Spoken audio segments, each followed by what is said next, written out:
बिस्मिल्लाहिर्रहमानिर्रहीम। अस्सलाम वालेकुम नाज़रीन, आप यूट्यूब चैनल देख रहे हैं। मैं इमरान खान हूँ। रूस और यूक्रेन की सूरत हाल आपके सामने रखता हूँ, लेकिन बहुत सारी चीज़ें और भी पकड़ी गई हैं और वो मैं आपको भी बताता हूँ। लेकिन हाल ही में रूस ने एक बड़ा भरपूर हमला किया जिसमें 70 यूक्रेन के फ़ौजी मारे गए हैं। यूक्रेन के एक एहलकार के मुताबिक शुमाल मशरकी शहर है ओख्तिर और ओख्तिर का, इस पर रूसी गोलाबारी के नतीजे में 70 यूक्रेनी फ़ौजी हलाक हो गए हैं। और सोमी की रियासती इंतज़ामिया के सरबराह वो ये कह रहे हैं कि रूसी हमले में यूक्रेन का एक फ़ौजी यूनिट मुकम्मल तौर पर तबाह हो गया और इमदादी कारकुन और रज़ाकार मलबे से लाशों को इस वक्त निकाल रहे हैं। और वहाँ के जो लीडर हैं उनका ये कहना है, मकामी लीडर का, कि बहुत से लोग मर चुके हैं। फ़िलहाल तकरीबन 70 फ़ौजियों की कब्रें तैयार की जा रही हैं जिनकी कन्फर्मेशन हो चुकी है और ये बड़ा खौफनाक हमला था।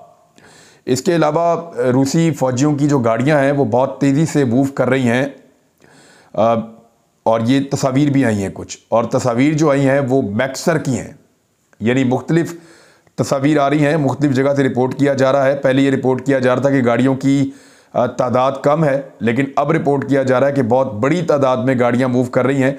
इससे पहले जब रिपोर्ट किया गया था मैक्सर की तस्वीर के हवाले से, वो ये कह रहे थे कि 17 मील लंबा एक काफ़िला है रूसी फ़ौजी गाड़ियों का जो कीव की जानिब मूव कर रहा है। और क्योंकि कीव के ऊपर जो हमला है रूस का सुस्त पड़ गया था, यूक्रेन को नए हथियार भी मिल गए, बहुत सारे मुल्क उसको सपोर्ट कर रहे हैं। कौन से मुल्क कर रहे हैं मैं आपको बताता हूँ। लेकिन क्योंकि वहाँ पे मुज़ामत हो रही थी तो रूस ने बहुत बड़ी तादाद में फ़ौजी यूनिटों को फौरी तौर पर रवाना किया है। और 27 किलोमीटर नहीं बल्कि सैटेलाइट की जो तस्वीर हैं वो ये जाहिर करती हैं कि रूसी गाड़ियों का एक बहुत बड़ा काफ़िला जो तकरीबन 40 मील तक फैला हुआ है, अब ये 40 मील है, पहले 17 मील कहा जा रहा था, लेकिन ये 40 मील का एक काफ़िला है, ये लगभग 60-70 किलोमीटर का काफ़िला होगा। और ये फैला हुआ यूक्रेन के दारुल हुकूमत कीव की जानिब पेशकदमी कर रहा है। इसकी तस्वीर आप देख लीजिए।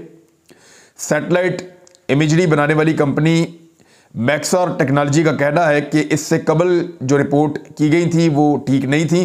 ये बहुत बड़े पैमाने पर फ़ौजी मूवमेंट हो रही है किसी एक मुल्क की जानिब से दूसरे मुल्क की तरफ। इतनी बड़ी फ़ौजी मूवमेंट माजी में इस तरह से ज़मीनी रास्ते से नहीं देखी गई। अब लगभग ये 40 मील लंबा एक काफ़िला है जिसको कीव की जानिब, यानी दारुल हुकूमत जो है यूक्रेन का, उसकी जानिब बढ़ाते चले जा रहे हैं रशियंस। और मुख्तलिफ जगहों पे इस वक्त अटैक हो रहा है। जो तफसीलात हैं उसका एक मैप मैं आपके सामने रख देता हूँ जो लेटेस्ट है। ये लेटेस्ट मैप आपको बताता है कि क्रीमिया से ऊपर की जानिब भी हमला शदीद तर हो गया है और जो कीव का इलाका है वहाँ पे भी फ़ौज ने बेलारूस की जानिब से बहुत ज़्यादा हमला बढ़ा दिया है। लुहानस्क और डोनेत्स्क मुकम्मल तौर पर रूसी फ़ौज के कंट्रोल में है और दोनबास का इलाका जो है वो भी बहुत बड़े पैमाने पर कंट्रोल कर लिया गया है। खार्किव का जो एरिया है ये वो बड़ा इलाका है जहां पे रूस ने गैर मुतवक्का तौर पे अटैक करके बहुत बड़ी फौजी कामयाबियां हासिल कर ली हैं। अब ये है इस वक्त वहां की सारी सूरत हाल। लड़ाई के 5वें दिन में ये दावा किया था, आज तो 6ठा दिन है लड़ाई का, लेकिन 5वें दिन ये दावा किया था यूक्रेन की फौज ने कि रूसी फौजियों ने अपनी पेशकदमी को कम किया है, लेकिन वो यूक्रेनी दारुल हुकूमत की तरफ लगातार बहुत बड़े काफिले लेकर आ रहे हैं जिनके बारे में मैंने आपको बताया और सैटेलाइट की इमेजेस भी आपको मैंने दिखाई। दूसरी जानिब रूस ने जनूब में अपनी पेशरफ्त की इतला दी है।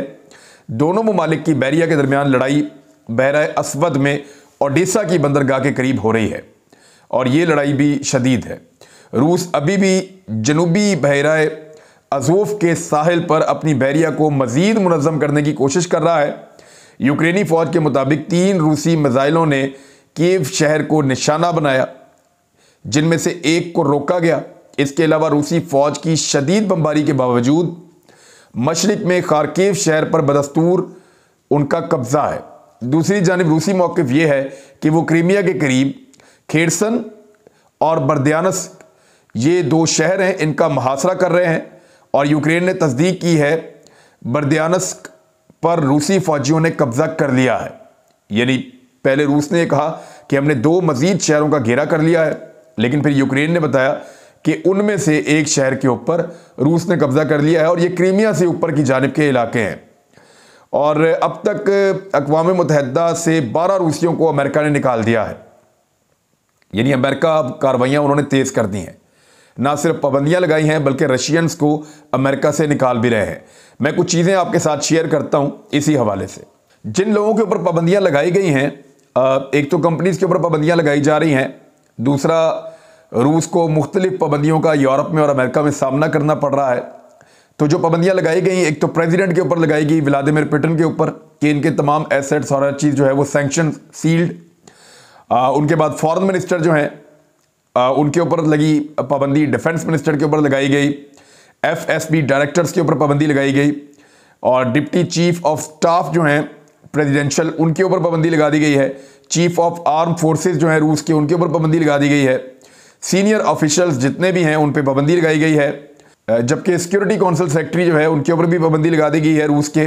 351 जो लेजिस्लेचर्स हैं, जो कानून साज हैं, मुंतखब रुकन, उनके ऊपर भी पाबंदी लगा दी गई है और ये सारे रूसी हैं। 27 रशियन ऑफिशियल्स इनके अलावा हैं, उन पर भी पाबंदियां लगाई गई हैं। तो लगभग बहुत बड़े पैमाने पर 500 के करीब लोग हैं जिन पे पाबंदियां लगा दी हैं दुनिया भर के मुल्कों ने। जो ममालिक इस वक्त यूक्रेन को हथियार फराहम कर रहे हैं वो कौन से हैं, ज़रा ये भी आप गौर कर लें।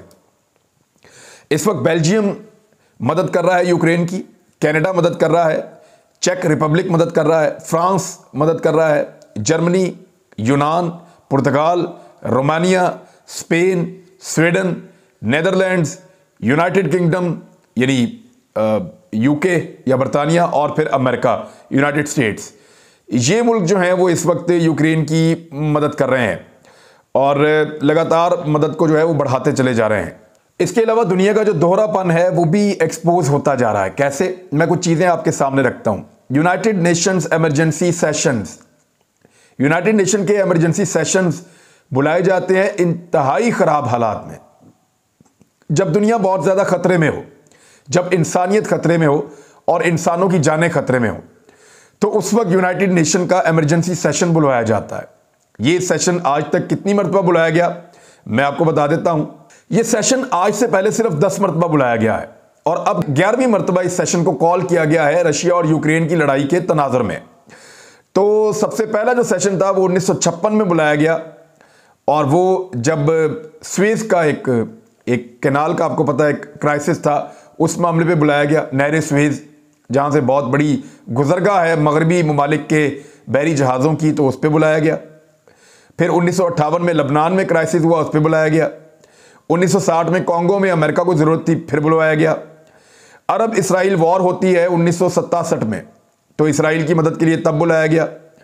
1980 में जब ये सोवियत यूनियन ने अटैक किया अफगानिस्तान के ऊपर, तो तब बुलवाया गया। फिर इसराइल और फ़लस्तीन की लड़ाई हुई, उसमें बुलाया गया। 1981 में जो है वो नमीबिया के ऊपर साउथ अफ्रीका ने अटैक किया, तो ये अमेरिकन के और यूरोपियंस के मफादात के ख़िलाफ़ था, क्योंकि वहाँ से वो रॉ मटीरियल लेकर जाते थे नमीबिया से, और वहाँ बहुत बड़े बड़े उन्होंने एरियाज़ बनाए हुए हैं जहाँ पे उनका कंट्रोल था। तो साउथ अफ्रीका के कंट्रोल के ख़िलाफ़ फौरी तौर पे इमरजेंसी सेशन कॉल किया गया अक़वाम मुत्तहिदा का। और उसके बाद इसराइल ने जब गोलान हाइट्स के ऊपर कब्ज़ा किया तो उसकी मदद के लिए दोबारा फिर ये बुलवाया गया सेशन। 1997 में दोबारा जब बुलाया गया आखिरी मरतबा, तो इसराइल फ़लस्तीन कन्फ्लिक्ट के ऊपर बुलाया गया। अब मज़े की बात यह 1997 से लेकर आज 25 साल हो गए। इन 25 सालों में जुल्म और बर्बरियत की इंतहा की अमेरिका ने, लेकिन कभी भी इमरजेंसी सेशन नहीं बुलवाया गया। अफगानिस्तान के ऊपर अटैक, कोई इमरजेंसी सेशन नहीं। लीबिया तबाह बर्बाद, कोई इमरजेंसी सेशन नहीं। शाम ईंट से ईंट बजा दी, कोई इमरजेंसी सेशन नहीं। इराक बिल्कुल तबाह बर्बाद कर दिया, कोई इमरजेंसी सेशन नहीं। कश्मीरियों की जो हालत हुई उसके ऊपर कोई इमरजेंसी सेशन नहीं। तो जहां जहां पे वेस्ट को सूट करता था वहां की जंगों पे या हालात पे फ़लस्तीनियों के ऊपर बहुत जुल्म सितम के पहाड़ टूटे हैं, लेकिन इसके बावजूद कोई इमरजेंसी सेशन अक़वाम मुत्तहिदा का गुज़िश्ता 25 सालों में नहीं हुआ। लेकिन अब क्योंकि एक यूरोपियन टाइप की कंट्री है और उसके ऊपर हमला हुआ है यूक्रेन पे और रूस ने किया है, तो फिर अब 2022 में 11वां इमरजेंसी सेशन यूनाइटेड नेशंस का कॉल किया गया है और वहां पे सब लोग इकट्ठे हो रहे हैं। तो ये इमरजेंसी तभी होती है जब किसी गोरी चमड़ी वाले या नीली आंखों वाले या सब्ज़ आंखों वाले के ऊपर अटैक होता है। अदरवाइज तो ये किसी को इंसान समझते ही नहीं है। और ये मैं नहीं कह रहा, ये एक बड़े सीनियर जर्नलिस्ट हैं जिन्होंने किताबें भी लिखी हैं और इनकी एक किताब बड़ी मकबूल हुई थी 2018 में। इन्होंने जब किताब लिखी थी, किताब का नाम था 20 years of fake news and miss reporting, कि 20 साल जो फेक न्यूज और मिस रिपोर्टिंग है उसके ऊपर उन्होंने किताब लिखी और उसमें बताया कि कैसे इराक के अंदर, कैसे अफगानिस्तान के अंदर, कैसे 9/11 में, बेशुमार चीज़ों में कैसे अमेरिका जो है 20 साल से इस्तेहसाल कर रहा है। अमेरिका या मगरबी मीडिया गलत रिपोर्टिंग के जरिए से कमज़ोर कौमों और तबकात को पीस रहा है और उनको मारने को जस्टिफाई कर रहा है। इस सहाफ़ी ने बहुत सारे ट्वीट किए हैं और बहुत सारी खबरें एक्सपोज की हैं, वो मैं आपके सामने रख देता हूं अभी। सबसे पहले तो इन्होंने एक क्लिप डाला बीबीसी का, और बीबीसी के क्लिप में बीबीसी का नुमाइंदा क्या रहा है। वो ये रिपोर्ट कर रहा है कि it's very emotional for me because I see European people with blue eyes and blonde hairs being killed. Ukraine's deputy chief prosecutor David, अच्छा यूक्रेन का जो चीफ है वो ये कह रहा है, बीबीसी के ऊपर रिपोर्ट हो रहा है और बीबीसी इसको बड़े फख्र से चला रहा है कि मेरे लिए बड़े दुख की बात है कि मैं ऐसे लोगों को, यानी यूरोपियन पीपल, यानी यूरोपियन दिखने वाले लोगों को, जिनकी आंखें जो हैं वो ब्लू हैं, नीली हैं, और उनके बाल भी यूरोपियंस की तरह के हैं, मैं उनको मरते हुए देख रहा हूं। यानी ये अब इस तरीके से रिपोर्ट हो रहा है।